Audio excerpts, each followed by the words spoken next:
Electronica FM. Irma Ebralidzestan ertad. ირაკლი ალასანია ჟურნალისტების კითხვებს უპასუხებს. ეროვნულ-დემოკრატიული ინსტიტუტი ამჯერად პოლიტიკური პარტიების რეიტინგებს აქვეყნებს. ამ და სხვა ამბებით პირდაპირ ეთერს ბრუნდება რადიო იმედის საინფორმაციო სამსახურის სტუდიაში მუშაობას ირმა ებრალიძე განაგრძობს. კიდევ ერთხელ მოგესალმებით.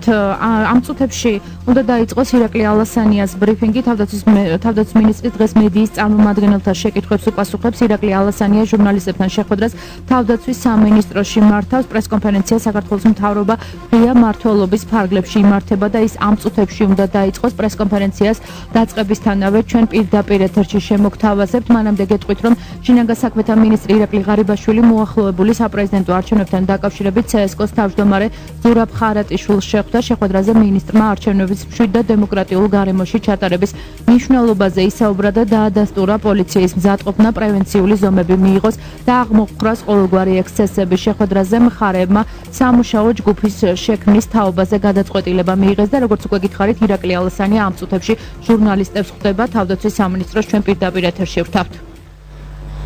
ძალიან მოხარული ვარ, რომ ხედავთ. მე მინდა ჩვენი ბოლო შეხვედრის შემდეგ თუ რა პროგრესია თავდაცვის სამინისტროში რა გამოგვივიდა, რაზე ისევ მუშაობთ, ამასთან დაკავშირებით ძალიან მოკლე ინფორმაცია წარმოგიდგინოთ და შემდეგ ალბათ ჯობია ჩვენი შეხვედრის უფრო მეტი ნაწილი დავუთმოთ კითხვა-პასუხს. მე სულ რამდენიმე საკითხზე გავამახვილებ ყურადღებას. პირველ რიგში ბუნებრივია დავიწყებ იმ ნაბიჯებს, რასაც საქართველოს თავდაცვის სამინისტრო და შეიარაღებული ძალები დგავს ნატოსთან თავსებადობის კუთხით, იმიტომ რომ თქვენ გახსოვთ უახლოეს პერიოდში რამდენიმე ძალიან მაღალი დონის ვიზიტი იყო საქართველოში, მათ შორის ჩრდილოატლანტიკური საბჭოსი, გენერალური მდივნის და ჩვენ მქონდა შესაძლებლობა თავდაცვის სამინისტროს და შეიარაღებული ძალების ტრანსფორმაციის გეგმა თავიდან ბოლომდე გაგვევლო სამხედრო კომიტეტის თავმჯდომარესთანაც. მინდა გითხრათ, რომ ამ კუთხით საკმაოდ დამაჯერებელი პროგრესი გვაქვს თავდაცვის სამინისტროს და შეიარაღებულ ძალებს. მე მინდა აღვნიშნო, რომ განსაკუთრებული ყურადღება ჩვენს მიერ ამ შეხვედრებზე დაეთმო სწორედ გამჭვირვალეობის და სამოქალაქო კონტროლის საკითხებს. თქვენ იცით, ბოლო თვეების განმავლობაში უკვე პრაქტიკულად შეიქმნა და ამუშავდა სამი ჯგუფი, რომელიც სამოქალაქო საზოგადოების სამუშაო ჯგუფი სამოქალაქო საზოგადოების წარმომადგენლებისგანაც არის დაკომპლექტებული, რომელიც უწევს ზედამხედველობას თავდაცვის სამინისტროს შესაბამის სტრუქტურულ ერთეულებთან ერთად სამი მმართველობას. ეს არის თავდაცვის ტრანსფორმაციის ჯგუფი, რომელიც კონკრეტულად მუშაობს სწორედ იმ ცვლილებებზე, რაც დაგეგმილია ჩვენი გეგმით სტრატეგიული მიმოხილვის დოკუმენტთან ერთად. ასევე მეორე ჯგუფი, რომელიც ადამიანის უფლებების დაცვაზე და გამჭვირვალეობაზე მუშაობს და მესამე ეს არის ნატოსთან თანამშრომლობის კუთხით. სამივე ჯგუფი ამოქმედდა, ეხლა იგეგმება გრძელვადიანი გეგმა თუ რაფორმებში როგორ განხორციელდება ეს შეხვედრები და მზადდება მემორანდუმი თანამშრომლობის. გარდა ამისა, მინდა აღვნიშნო, რომ ამოქმედდა ელექტრონული შესყიდვების სისტემა თვითონ შესყიდვების დეპარტამენტში, რაც პრაქტიკულად შესაძლებლობას აძლევს არასამთავრობო ორგანიზაციებს, მედიის წარმომადგენლებს ელექტრონულ რეჟიმში დააკვირდნენ თუ როგორ მიმდინარეობს გამჭვირვალე ტენდერები, ვინ იმარჯვებს ამ ტენდერში, როგორ მიმდინარეობს თვითონ პროცესი და თვითონ სატენდერო კომისიის ხდომებს მოწვეულია არასამთავრობო ორგანიზაციების წარმომადგენლებიც. მიმდინარეობს მუშაობა თავად უკვე გრძელვადიან პროგრამულ ბიუჯეტზე. ჩვენი მთავარი ამოცანა არის, რომ ის ამოცანები, რაც დასახული აქვს შეიარაღებულ ძალებს ტრანსფორმაციის კუთხით, გრძელვადიან ბიუჯეტს გათვლებს, პროგნოზებს დაეღწოს და არ იყოს მხოლოდ ქაღალდზე დაწერილი გეგმა. აქედან გამომდინარე ამ კუთხითაც ძალიან მნიშვნელოვანი ცვლილებებია ჩვენს უწყებაში. მინდა აღვნიშნო, რომ მთავარი რაზეც იყო ასევე გამახვილებული ყურადღება, ეს არის ადამიანური რესურსების და პერსონალის მენეჯმენტის კუთხით გადადგმული ნაბიჯები. მე პირადად დავესწარი, ასე ვთქვათ, ზედამხედველობა გაუწია რამდენიმე შერჩევის საბჭოს სხდომას. სამი შერჩევის საბჭო არსებობს ჩვენთან, რომელიც იღებს გადაწყვეტილებებს დაწინაურებაზე, პროფესიულ, ასე ვთქვათ, წინსვლაზე, საგანმანათლებლო კუთხით, რომელიმე ჩვენი სამხედრო მოსამსახურის გაგზავნაზე. პრაქტიკულად მინიმუმამდეა დაყვანილი პირადი გადაწყვეტილებები. კოლექტიურად წინასწარ შედგენილი კრიტერიუმების მიხედვით ხდება ეს გადაწყვეტილებების მიღება და მე მინდა პატარა ასე ვთქვათ შემოგთავაზოთ თუნდაც სტატისტიკა რომლის მიხედვითაც უკვე შერეღებულ ძალებში დაახლოებით 430 ადამიანმა გაიარა ეს შერჩევის საბჭო და თანამდებობებზე ან საგანმანათლებლო ინსტიტუტში გაგზავნილი იქნა სწორედ ესეთი გადაწყვეტილებებით. რაც შეეხება თვითონ ინფრასტრუქტურის გაუმჯობესებას, თქვენ იცით, თავარი რაზეც გავამახვილეთ ყურადღება თავიდან იყო, რომ ის დიდი დეფიციტი და აცდენა, რაც დაგხვდა თვითონ სურვილებში, როგორ უნდა ყოფილიყო ჩვენი ინფრასტრუქტურა მოწყობილი და რეალობაში, რა მდგომარეობაში ჩვენი ჯარისკაცები იმყოფებოდნენ.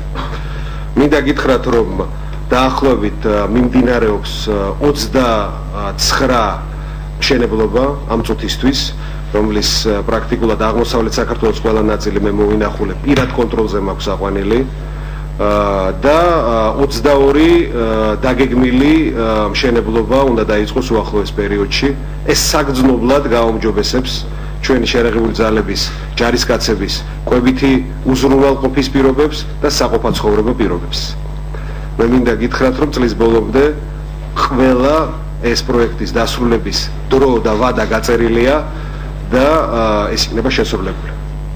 გარდა ამისა, თქვენ იცით, რომ კვებით უზრუნველყოფა ჩვენი შერეღებული ძალების არის უმთავრესი პრიორიტეტი ჩვენთვის.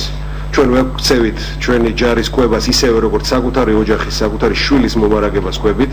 აქედან გამომდინარე, როდესაც მიღებული იქნა გადაწყვეტილება ნორმირებულ კვებაზე გადასვლის მაისის თვეში, ჩვენმა გენერალურმა ინსპექციამ შემოწმება და კვლევა ჩაატარა შერეღებულ ძალებში და აშკარად გამოჩნდა, რომ შერეღებული ძალების წარმომადგენლებისთვის ჯარისკაცებისთვის ეს ხო მიუღებელი, აქედან გამომდინარე შესაბამისი გამოძიებაც დაიწყო და ჩვენ შევცვალეთ და გადავიყვანეთ ჯარი ისევ არანორმირებულ კვებაზე. აქედან გამომდინარე, სწორედ ისევ აგრძელებს შერეღებული ძალების კვებას ქართული კვება უკვე ახალ ფორმატში და მე დარწმუნებული ვარ, რომ ჯარისკაცები უკვე, რომელთა ერთადაც ბოლო ერთი კვირის განმავლობაში მე თავად ასე ვთქვათ დავაგემოვნე ის საჭმელი რითიც იკვებებიან, ბევრად და გაცილებით უკეთესია. რაც შეეხება თავად ჩვენი შერეღებული ძალების განვითარებას, მინდა გითხრათ, რომ მიმდინარეობს სრული ზამზადისი 2017 წლისთვის, რომ შერეღებული ძალები გადავიდეს სრულად პროფესიულ ჯარზე. ამასთან დაკავშირებით ფინანსური გათვლები მიმდინარეობს. ჩვენ დამოკიდებული ვიქნებით ბუნებრივია იმაზეც, თუ როგორ განვითარდება ეკონომიკა და როგორი შემოსავლები ექნება ჩვენ ბიუჯეტს, რათა დაფინანსდეს ეს ტრანსფორმაციის გეგმა. აქედან გამომდინარე, ძალიან ახლოს თანამშრომლობთ ჩვენ ფინანსთა სამინისტროსთან და საბიუჯეტო გათვლები კეთდება. მინდა ასევე აღვნიშნო რამდენიმე, ასე ვთქვათ, სიახლე, რომელიც გაჩნდა შერეღებულ ძალებში, გაერთიანებული შტაბის სტრუქტურაში. ეს არის საბრძოლო მზადყოფნის მონიტორინგის სამსახური, რომელიც ადრე ექვემდებარებოდა რატომღაც სამხედრო პოლიციას და ასრულებდა პოლიტიკური პოლიციის ფუნქციებს. დღეს ეს გამოყოფილია, არ არსებობს ეგეთი ფუნქცია, არ აქვს სამხედრო პოლიციას, ის გადავიდა გაერთიანებულ შტაბში და მისი ფუნქცია იქნება საბრძოლო მზადყოფნის შემოწმება ჩვენ შერეღებულ ძალებში. ასევე შეიქმნა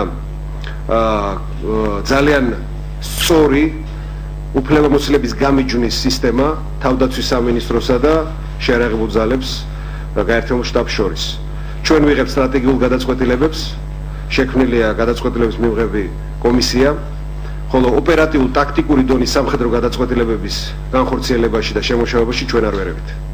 ეს არის ძალიან მნიშვნელოვანი, რომ სწორი სამოქალაქო კონტროლი იყოს დაწესებული შერეღებულ ძალებზე და სამხედროებს, პროფესიონალებს ჰქონდეთ სრული უფლება საკუთარი კომპეტენციის ფარგლებში გადაწყვეტონ ტაქტიკური და ოპერატიული საკითხები. ესე ძალიან მნიშვნელოვანი წისვლად ჩათვალეს ჩვენმა ნატოელმა პარტნიორებმა. თქვენ ირაკლი ალასანიას უსმენდით, რომელიც ამ წუთებში პრესკონფერენციას მართავს საქართველოს მთავრობა ღია მმართველობის ფარგლებში. მინისტრმა ისაუბრა თავდაცვის უწყებაში მიმდინარე რეფორმებთან დაკავშირებით. შესავალი სიტყვის შემდეგ კი ირაკლი ალასანია უკვე ჟურნალისტების კითხვებს უპასუხებს.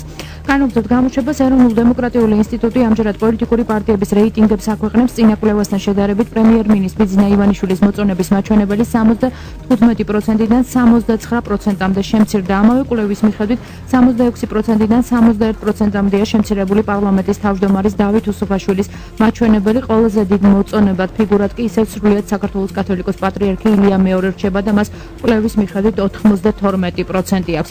ინდიის კვლევის თანახმად ასევე გამოკითხულთა 29% საქართველოს შემდეგ პრეზიდენტად გიორგი მარგველაშვილს ისრულებდა, 26%-მა არ იცის, 10% კი ნაციონალური მოძრაობის კანდიდატს, 5% ბურჯანაძეს, 4% გიორგი თარგამაძეს, 3% კი შალვა ნათელაშვილს უჭერს მხარს. 2% კი აცხადებს, რომ მაინც მიხეილ სააკაშვილს, ირაკლი ალასანიას და ბიძინა ივანიშვილს ისურვებდა, იმის მიუხედავად, რომ ისინი კენჭს არ იყრიან. NDI-მ კვლევა ჩაატარა ივნისის პერიოდში.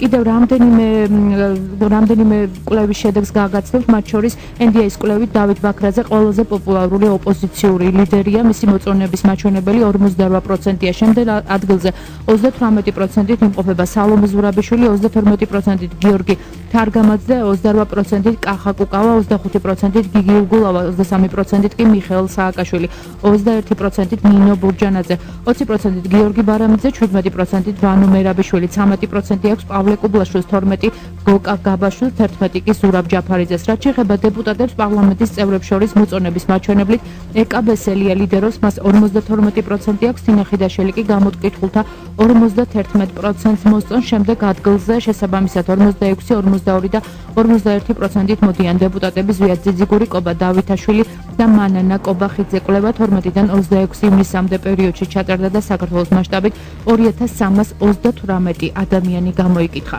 დავით უსუფაშვილი კი ფიქრობს, რომ საპრეზიდენტო არჩევნები მმართველი გუნდისთვის სერიოზული ტესტი იქნება. პარლამენტის თავმჯდომარის განცხადებით, არჩევნები ისე ჩატარდება, როგორცაც პრემიერ-მინისტრმა საკუთარ მიმართვაში ჩამოაყალიბა. დავით უსუფაშვილის თქმით, გიორგი მარგველაშვილი უახლოეს პერიოდში სრულფასოვან საარჩევნო კამპანიაში ჩაერთვება.